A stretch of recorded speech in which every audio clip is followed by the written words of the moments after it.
दर्द बड़ा होला हो, दर्द बड़ा होला हो। अखिया सावन जस करे बरसात, दर्द बड़ा होला हो। दिल टूटेला तो होखे ना आवाज, दर्द बड़ा होला हो।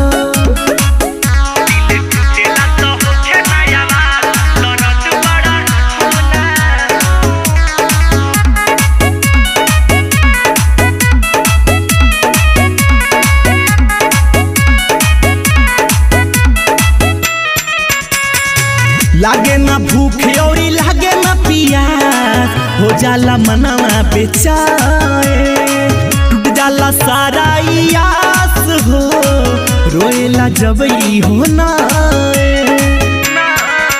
दिल टूट जाला हो, आस छूट जाला हो, मन रूठ जाला हो, मन रूठ जाला हो। दर्द बड़ा होला हो, दर्द बड़ा होला। दिनवा कट जाला कट नहीं रात, दर्द बड़ा होला हो। दिल टूटेला तो होखे ना आवाज, दर्द बड़ा होला हो।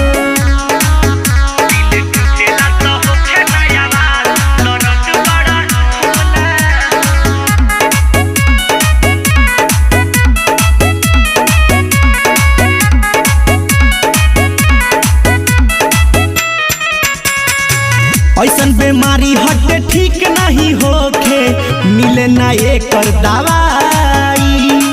पागल हो जाला केहू मरिए नु जाला, इहे बा एकर सच्चाई। दुख हो जाला दुना कहता रे नमुना, सब लागे सुना सुना, सब लागे सुना सुना।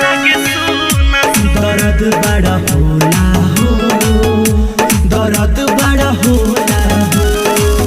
बबलू राजा कहता रे सच्चाई, दर्द बड़ा होला हो।